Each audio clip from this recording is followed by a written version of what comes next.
In Asia, national airlines are often a source of pride and a symbol of a nation.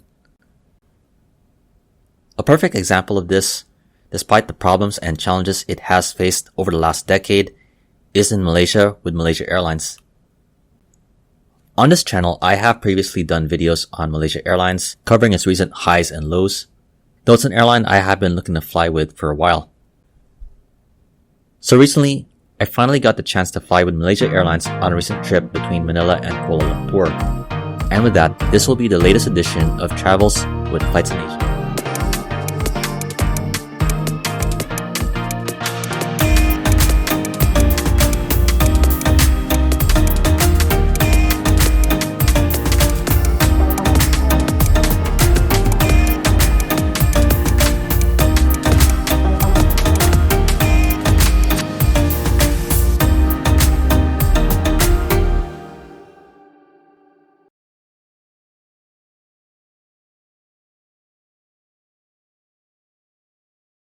For this trip, we are taking a regional flight operated by Malaysia Airlines between Manila and Kuala Lumpur, parting in the mid-afternoon.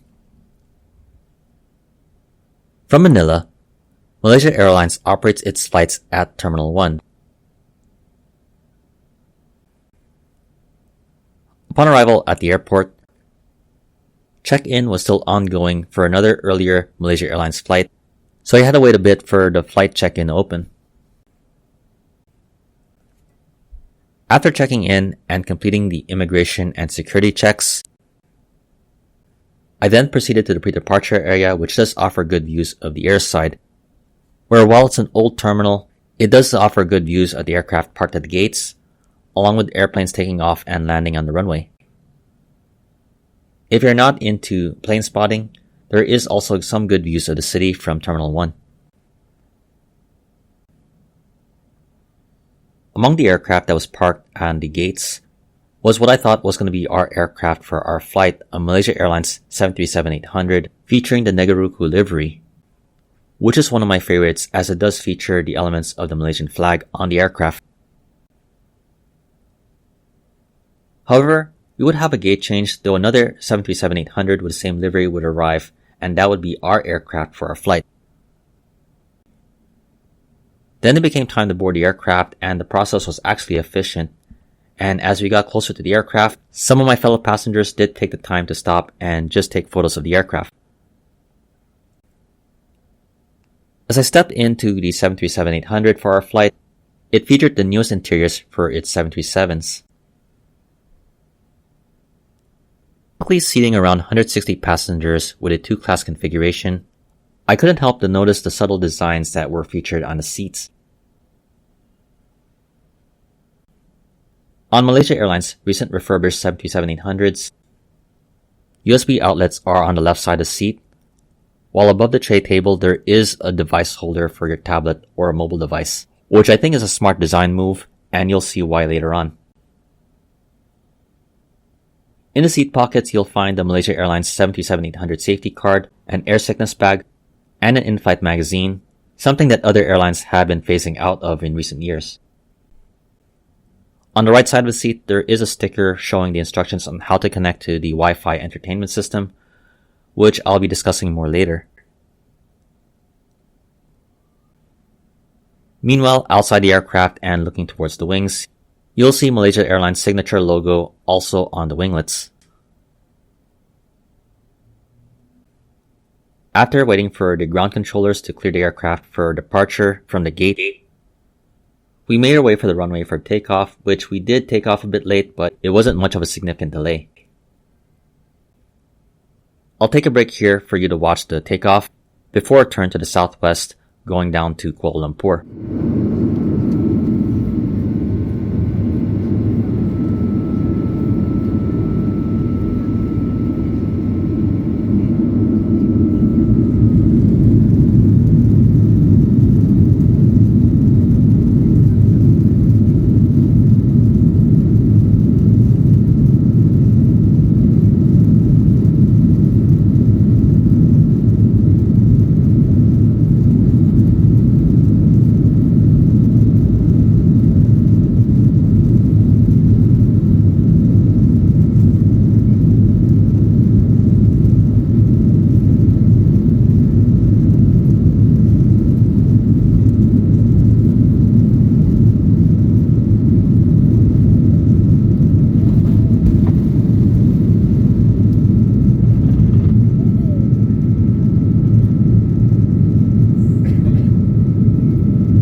As we continued to our climb and cruise out of Manila, we were then informed we can use the in-flight entertainment system, which you can connect on any mobile device using the Wi-Fi.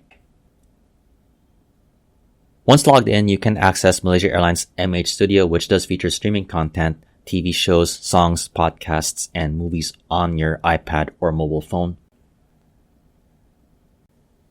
The only issue I would have with MH Studio on this aircraft and flight was I couldn't figure out how to manage the flight tracker that's even available on this aircraft.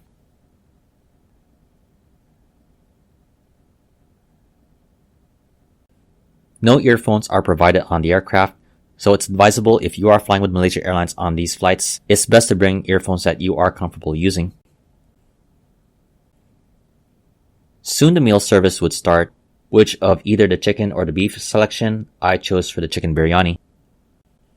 The rice and the chicken were delicious, though I wish there was more chicken. Also included in the meal service is a bottled water, along with salted peanuts packaged in Malaysia Airlines branding. Before descending into Kuala Lumpur, we got the opportunity to see other parts of Malaysia, and if you do happen to recognize any of these places from the window views, feel free to mention them in the comment section.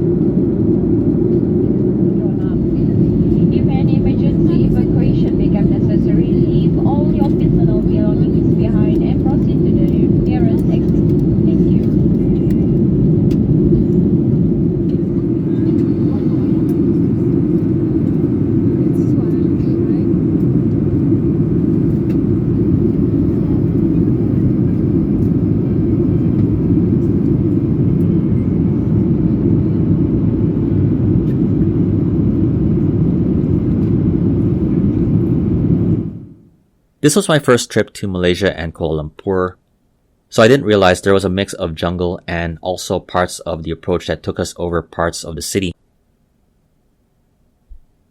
There was still sunlight, so the approach made for some good video shots, which I did enjoy taking.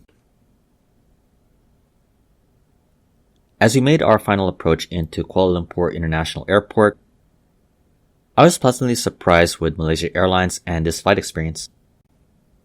So hopefully if I do get another chance, I would like to try flying with them again, this time on a longer flight, especially on their A330s and the A350s. Meanwhile, regarding the Wi-Fi connection, there is no internet access. However, MH Studio does offer a good selection of entertainment options to help you pass the time during the flight. I do want to mention, in my opinion, that on these 737-800s, they did get it right when it comes to placing the device holder above the tray table, which if you have a device placed there, especially a tablet, it will remind you of watching something on an in-flight entertainment system. I certainly hope that Malaysia Airlines would also incorporate the flight map for tracking the flight, which is very common on most in-flight entertainment systems on most airlines. Regarding internet access, at present, Malaysia Airlines is currently working to install Wi-Fi systems on these A330s, and all of the A350s are currently equipped with it. Hopefully soon this will also be installed on the 737s, the Dash 800s, and the MAX that are on the airline's fleet. I also do want to mention on my return trip, I did take Malaysia Airlines also again back to Manila. At Kuala Lumpur International Airport, check-in is open for Malaysia Airlines earlier, so you can check in earlier for your flight. Interestingly, similar to Singapore's Changi Airport, the security checkpoints are located at each gate after clearing through immigration. On both flights, I did notice some of my fellow passengers were transit passengers going to other countries transiting through Kuala Lumpur. So that's also something else I would actually be willing to try. Overall, Malaysia Airlines is a pleasantly surprising airline. An airline I'm definitely willing to fly with again.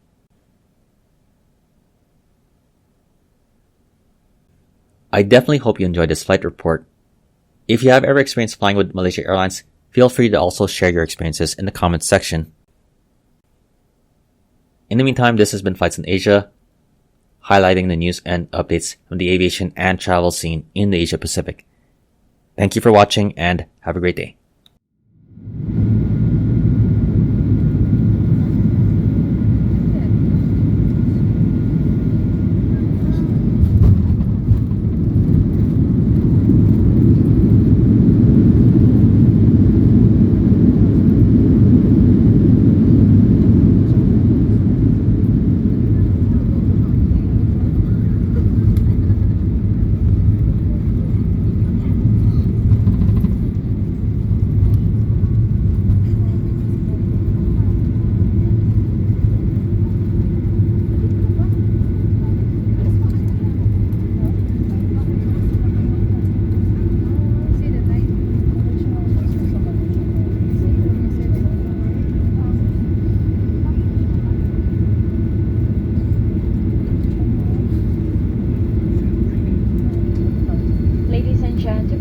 Welcome to KL International Airport Terminal 1. To our visitors, selamat datang to Malaysia, and to all Malaysian, welcome home. Please remain seated with your seatbelt fastened until the seatbelt sign is switched off. Be careful when opening the overhead compartment and remember to take all your belongings with you. You may now use your portable electronic device with cellular network. Transit passengers are advised to check flight information display screen or proceed to the transfer desk for assistance.